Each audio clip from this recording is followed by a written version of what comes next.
Binomial theorem की discuss करेंगे। बहुत ही महत्वपूर्ण चैप्टर है क्लास 11th का ये।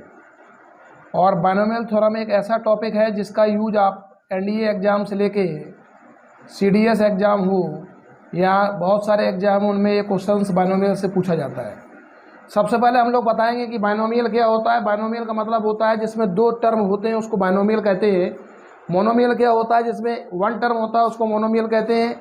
और ट्राइनोमियल क्या होता है, जिसमें तीन टर्म होते हैं, उसको ट्राइनोमियल कहते हैं। तो बायनोमियल थ्योरम इसी पर आधारित है, जिसमें दो टर्म होंगे उसको बायनोमियल कहेंगे, जिसमें तीन टर्म होंगे उसको ट्राइनोमियल कहेंगे। तो बच्चों देखो डिस्कस करते हैं, इसलिए गौर से आपको समझना है। तो बायनोमियल थ्योरम समझने से पहले अगर मान लीजिए अगर आपसे कोई पूछता है a प्लस बी का होल स्क्वायर, तो इसका फार्मूला जब भी आपसे कोई पूछता है तो आपका जवाब क्या होता है, a square plus 2ab plus B square. अब ये जवाब आपका क्यों होता है, क्योंकि ये फार्मूला आपको रट गया है, क्योंकि क्लास 6 से लेके अभी तक ये फार्मूला आप यूज कर रहे हैं, तो ये फार्मूला आपको रट गया है। लेकिन इस फार्मूले में आपने कभी एक चीज़ गौर की होगी।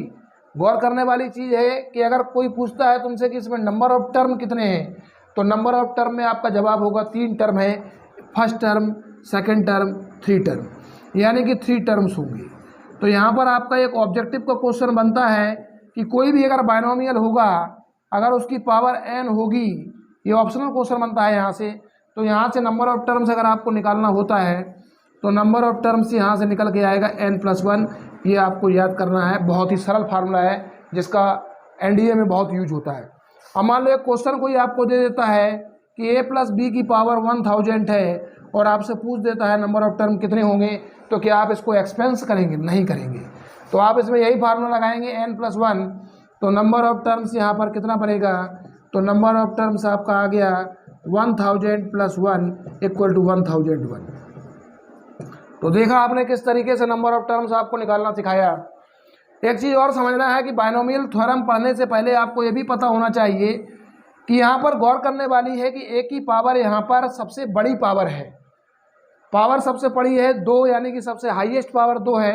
उसके बाद 2 के बाद इसकी पावर घट रही है, 1 आई, और जब अगले टर्म पे पहुँचे तो वहाँ पर पावर a की हो गई 0, क्योंकि वहाँ पर a का टर्म ही नहीं है। तो देख सकते हैं कि a की पावर तो डिक्रीज हो रही है, लेकिन b की पावर इंक्रीज भी हो रही है। ज़रा गौर से समझना है, यहाँ b नहीं था जिसको हम b की पावर 0 लिख सकते हैं, क्योंकि अगर किसी की पावर 0 होती है तो उसकी वैल्यू 1 होती है। तो यहाँ पर b की पावर 0 थी, तो 0 से बढ़कर सेकंड टर्म में यहाँ पर 1 आई और थर्ड टर्म में 2 आई। तो आपने देखा कि a की पावर छोटे से बड़े से छोटे की तरफ जा रही है और b की पावर छोटे से बड़े की तरफ जा रही है। डिस्कस करने जा रहे हैं पास्कल्स ट्रायंगल की। ये नाम आपने पहली बार सुना होगा। ट्रायंगल तो आपने कई सुने होंगे, equilateral triangle, isosceles triangle, scalene triangle, लेकिन इस ट्रायंगल का नाम है पास्कल्स ट्रायंगल। तो पास्कल्स ट्रायंगल सीखने से आपको कॉफिशिएंट निकालना सीख जाएंगे। जैसे आप देख सकते हैं a प्लस बी की पावर कोई 0 लिखता है और इसका एक्सपेंशन आपसे पूछता है, तो आप a प्लस बी की पावर 0 का एक्सपेंशन 1 होता है, क्योंकि किसी की पावर 0 होती है तो उसकी वैल्यू हमेशा कितनी होती है, 1 होती है।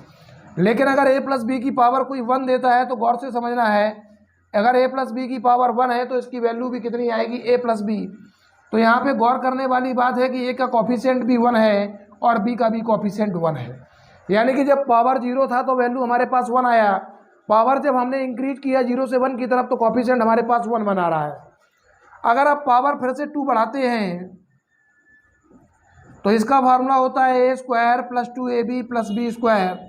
और यहाँ आप गौर से समझ सकते हैं कि यहाँ पर a स्क्वायर का कॉफिशिएंट 1 है और ab का कॉफिशिएंट यहाँ पर 2 है। गौर से देखना है कॉफिशिएंट्स को, और b स्क्वायर का कॉफिशिएंट 1 है। कहने का मतलब यहाँ पर यह देखा गया, पहले 1 था, फिर 1 1 आया, फिर 1 2 1 आया। अगर a प्लस बी का होल क्यूब अगर हम निकालते हैं तो a प्लस बी का होल क्यूब का फार्मूला आपको पता होगा, a³ plus 3a² plus 3ab² plus b³। ये फार्मूला बन गया। इसमें भी कॉफिशिएंट्स की डिस्कस करेंगे। कॉफिशिएंट्स को देखेंगे कि यहाँ पर a³ का कॉफिशिएंट 1 है, पहला कॉफिशिएंट 1 आया, ये कॉफिशिएंट है, ये 3 है, उसके बाद ये 3 है, उसके बाद ये 1 है। तो आप जानना चाहते हैं कि ये कॉफिशिएंट आते कैसे हैं, तो उसकी हम लोग डिस्कस करेंगे। तो पास्कल्स ट्रायंगल के बारे में समझेंगे। पहले अगर 1 आएगा, 1 के बाद पावर, अगर आपके पास ये पावर है, ये कॉफिशिएंट है, याद रखना है, पावर है, ये कॉफिशिएंट है। पावर 0 पे है तो 1 आया, पावर 1 हुआ तो कॉफिशिएंट हमारे पास आया 1 1। पावर जब 1 हुआ तो कॉफिशिएंट आया 1 1। पावर अब बढ़ेगा 2। कॉफिशिएंट निकालने के लिए तरीका समझना है, each row is bounded by 1, यानी कि आगे पीछे तो 1 1 लगाना ही है। अब बीच का नंबर लिखने के लिए इन दोनों को जोड़ देंगे तो 1 1 1 जोड़ेंगे, कितना हो जाएगा 2। तो कॉफिशिएंट निकल के आ गए 1 2 1। अगर पावर 2 होता है, अगर पावर 3 होगा, फिर से याद रखना है कि each row is bounded by 1 1 लिखना है। अब क्या करेंगे, पहले इन दोनों को ऐड करेंगे तो 1 2 हो गया 3, फिर इन दोनों को ऐड करेंगे तो 2 1 हो गया 3। तो अगर पावर 3 है तो कॉफिशिएंट आ गए 1 3 3 1। इससे भी ऑब्जेक्टिव क्वेश्चन बनता है कंपटीशन में। पावर अगर 4 होता है, पावर 4 होगा, मेथड वही 1 1 लगाना है। उसके बाद इनको जोड़ना है, 1 में 3 जोड़ेंगे 4, 3 में 3 जोड़ेंगे 6, 3 में 1 जोड़ेंगे 4। अगर आपने 1 4 6 4 1 इसके कॉफिशिएंट आए, अगर आपसे पूछा जाए कि a प्लस बी की पावर 4 का फार्मूला क्या होगा, तो ये फार्मूला बच्चों अब आपको याद नहीं करना होगा, क्योंकि पास्कल ट्रायंगल से फार्मूला सरल हो गया है। क्योंकि कॉफिशिएंट पता होगा 1 4 6 4 1। क्या कॉफिशिएंट हो गए 1 4 6 4 1। इनको लिख लें इस तरीके से, पहले 1 4 6 4 1, ये आपने लिख लिए कॉफिशिएंट। याद रखना है अगर प्लस है तो शुरू से लेकर लास्ट तक पूरे फार्मूले में प्लस लगेगा। तो हम प्लस लगा रहे हैं, यहाँ पे प्लस लगा दिया, प्लस लगा दिया, प्लस लगा दिया और यहाँ पर प्लस लगा दिया। यहाँ तक क्लियर हो गया। अब गौर से समझने वाली बात है कि पहले मैंने बताया था कि a की पावर सबसे बड़ी होती है और a की पावर यहाँ पर 4 है, तो सबसे बड़ी पावर यहाँ आएगी a की पावर 4। a की पावर 4 यानी कि b की पावर यहाँ कुछ नहीं आएगी। एक चीज़ और याद रखना है कि मैक्सिमम सम पावर का वही होगा हर कॉफिशिएंट में। आप देख सकते हैं, अगर जब हमने a स्क्वायर खोला था तो पावर यहाँ पर मैक्सिमम कितनी थी 2। अगर ए बी की बात की जाए तो इनकी भी पावर सेट की जाएंगी, तो 1 में 1 जोड़ोगे तो कितना आएगा 2 आएगा, और बी स्क्वायर में भी आएगा तो कितना आएगा, हाईएस्ट पावर 2।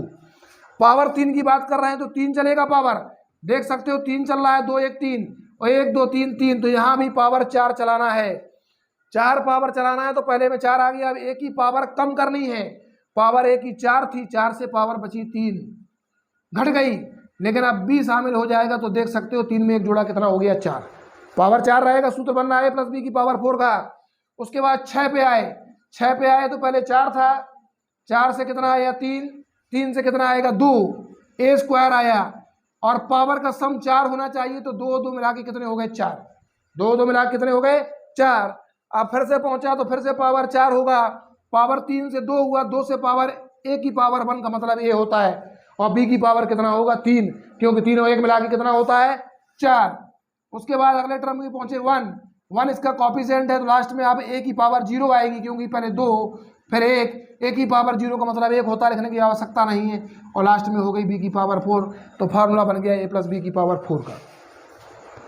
तो यहाँ तक आपको पास्कल ट्रायंगल क्लियर होने के बाद बायनोमियल थ्योरम की डिस्कस करेंगे। अगर ए प्लस बी की पावर अगर n है हमारे पास और इसका एक्सपेंशन करने के लिए कोई कह रहा है, तो इसका एक्सपेंशन आप बायनोमियल के अलावा बाकी किसी से नहीं कर सकते हैं, क्योंकि पावर यहाँ 1 नहीं, 2 नहीं, 3 नहीं, 4 नहीं, इसका मतलब n की वैल्यू कोई कितनी भी दे सकता है, वो 100 भी हो सकती है, 500 भी हो सकती है, 1000 भी हो सकती है। तो इसका एक्सपेंशन सीखेंगे।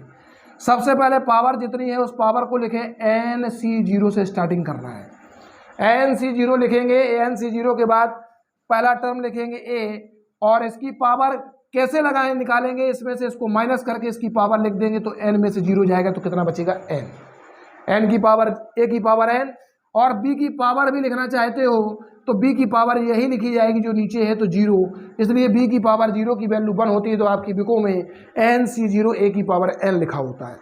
b की पावर 0 की वैल्यू क्योंकि 1 होती है, लेकिन हमने आपको विस्तार से बताया है। अब NC0 के बाद आपको काउंटिंग बढ़नी है, 0 के बाद क्या आएगा 1 आएगा, क्या आएगा 1 आएगा, तो a की पावर फिर से लिखनी है, तो a की पावर क्या आएगी, इसमें से इसको माइनस करके a की पावर लिखी जाएगी, और a की पावर बनेगी n-1, a की पावर होगी n-1 और b की पावर कितनी होगी 1। देख सकते हो कि इनके पावर का सम इसके बराबर होना चाहिए, ये भी चेक करते जाइए। तो n-1 में अगर 1 जोड़ेंगे तो -1 + 1 कट जाएगा, पावर का सम n, यहाँ भी पावर का सम n, कितना भी एक्सपेंशन करोगे पावर का सम वही रहेगा जो यहाँ पावर है। अगला टर्म क्या आएगा हमारे पास, NC2, ए की पावर कितनी हो जाएगी, इसमें से इसको माइनस करेंगे तो कितना आएगा, n-2, n-2 आएगा, और b की पावर इनटू में कितनी आएगी, 2, b की पावर यही लिखनी है आपको, डॉट डॉट लगाएंगे क्योंकि चल रहा है, nth टर्म निकालेंगे, nth टर्म का मतलब NCN बना दिया, यहाँ पे NCN बना दिया, पहले एक 0 से चले कहाँ तक, n तक, a की पावर निकालोगे तो इसमें से इसको माइनस करोगे तो n में से n गया 0, यानी कि याद रखना है अगर शुरुआत में b की पावर 0 है तो लास्ट वाले टर्म में a की पावर कितना होना चाहिए, 0। तो a की पावर आपका ये 0 बना, और b की पावर निकालना है तो b की पावर में आपको यही लिखना है, a की पावर 0, b की पावर क्या होगी, b की power n। This is the binomial expansion, very very most important topic for class 11 to NDA and CDS।